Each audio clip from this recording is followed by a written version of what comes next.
untuk penyaji yaitu Rudolfo Pantrasius Sumangga, untuk pembahas 1 Andi Alkifari, dan pembahas 2 yaitu sekarang.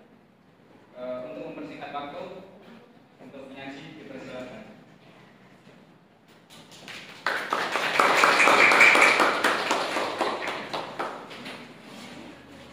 Baiklah, perkenalkan saya Rudolfo Pantrasius Sumangga, NIT 23431. Di sini saya akan menyampaikan PS1 dari video skripsi yang diberikan Bapak dari menit 0 sampai 20. Yang dimana poin pertama, cara memanfaatkan sertifikat untuk modal usaha masyarakat transmigran. Dan kemudian poin kedua yaitu perubahan literasi finansial masyarakat. Poin ketiga, pengembangan usaha yang dilakukan oleh masyarakat. Poin keempat, penyebab masyarakat belum memiliki asuransi. Dan yang kelima yaitu contoh usaha-usaha yang sudah meningkat pemasaran atau jalur di luar kecamatan, misal seperti pembuatan gerabah, toko kelontong, dan toko pertanian. Baiklah, saya berikan kepada pembahas 1.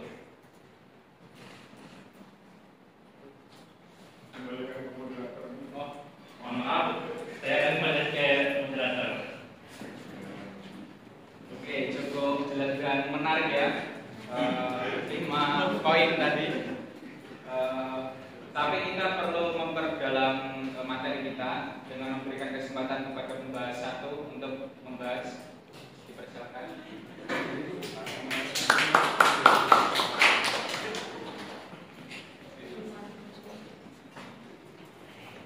Baik, selamat siang, assalamualaikum warahmatullahi wabarakatuh.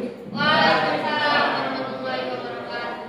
Mungkin saya akan sedikit membahas mengenai poin yang pertama, yaitu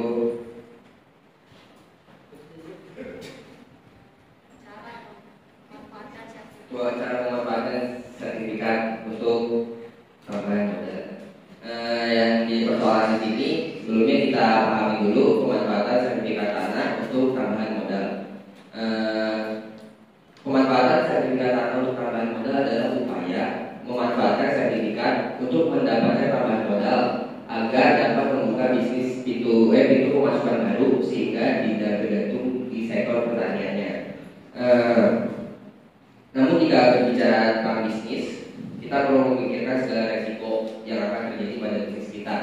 Hal ini berkaitan dengan teori sosiologi, di mana keputusan yang kita ambil pada hari ini akan berdampak di masa depan, di masa yang akan datang. Mungkin saya sebenarnya punya pertanyaan, tapi saya nggak bisa jawabnya. Saya juga selalu contoh kasus, jika bisnis tidak lancar dan terjadi pilot, bisnis belum pikat dan otomatis aset bila dan seperti bidang pertanian itu diambil. Kira-kira lebih baik mana, tetap bertahan pada sektor pertanian atau tetap mengambil risiko untuk membuka bisnis yang baru? Itu pertanyaan saya sih. Jadi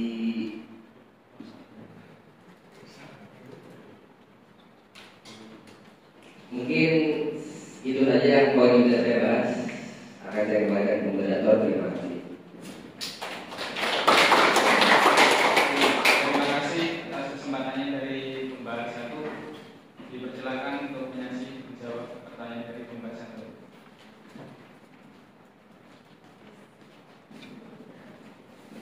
Baiklah, saya akan menjawab pertanyaan dari penyaji 1, yaitu risiko-risiko yang dapat dialami ya. Jadi di dalam video itu menjelaskan bahwa peneliti melakukan penelitian di salah satu desa yang lumayan berkembang, yang dapat dilihat dari di mana secara finansial masyarakat sana sudah mampan ekonominya, yang dibuktikan dengan para masyarakat sudah memiliki sertifikat, dan yang dimana seperti ini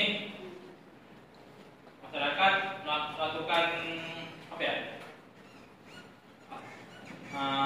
itu melakukan pemanfaatan itu sertifikat sertifikat, yang dimana masyarakat mampu pinjaman modal dan memiliki simpanan, ya yang dimana simpanan ini berguna untuk keadaan darurat dan investasi.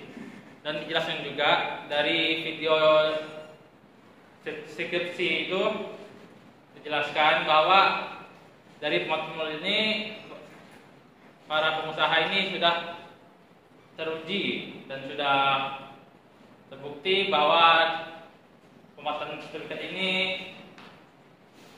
sudah cukup bagus karena terbukti dengan kemajuan fisik dari usaha-usaha ini, yang dimana membuktikan bahwa usaha ini sudah membuktikan bahwa pembuatan sertifikat sudah bagus, jadi untuk mengembangkan usaha yang lain sudah aman.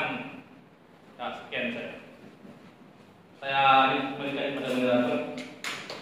Oke, terima kasih jawaban dari Nancy.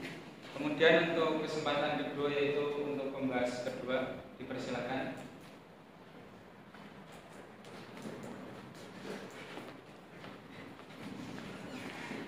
Selamat siang rekan-rekan. Baik. Oh ya, selamat sore. Di sini saya cuma mau bertanya pendapatnya Jojo. Kan di video tersebut itu dijelaskan pengetahuan keuangan dasar memiliki peran yang penting dalam mendukung pengembangan usaha yang dijalankan.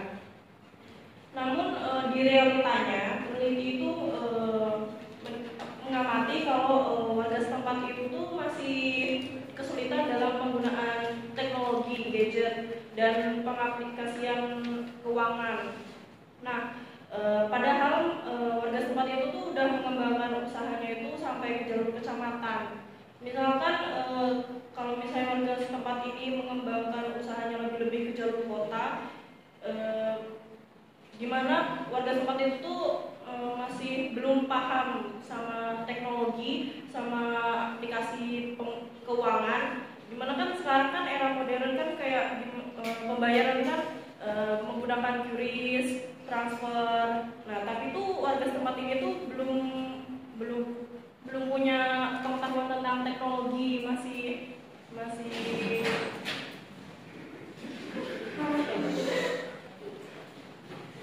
minim pengetahuan.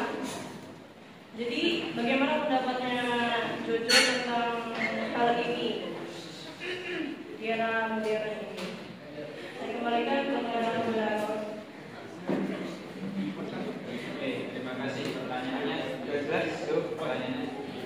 Oke, sekarang kesempatan untuk penyaksi menjawab pertanyaan dari pembahas kedua.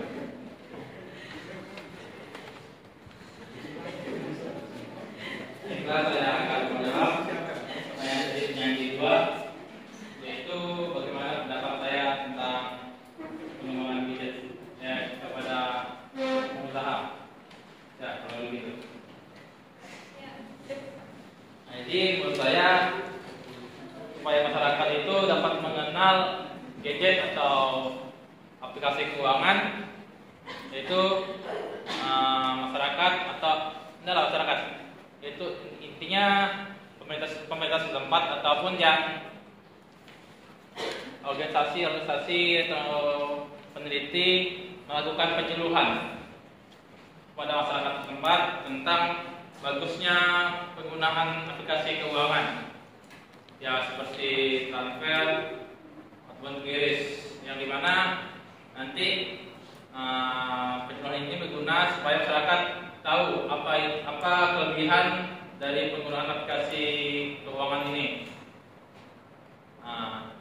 sehingga nanti masyarakat atau pengusaha ini dapat menjalankan bisnisnya dengan lebih lancar, yang dimana nanti penyuluh ini memberikan data, misalnya kelebihan dari penggunaan aplikasi keuangan ini, misalnya mempermudah pengaturan uang, memsingkat waktu pengumpulan data atau apa itu, sehingga nanti pengusaha ini waktunya lebih efisien, sehingga sehingga mudah dan lancar. Ya, sekian dari saya kembalikan ke moderator. Oke, terima kasih responnya dari penyaji. Mungkin saya kira cukup untuk sesi 1, Bapak. Terima kasih rekan-rekan telah mendengarkan dari awal hingga akhir. Sekian dari kami. Wassalamualaikum warahmatullahi wabarakatuh.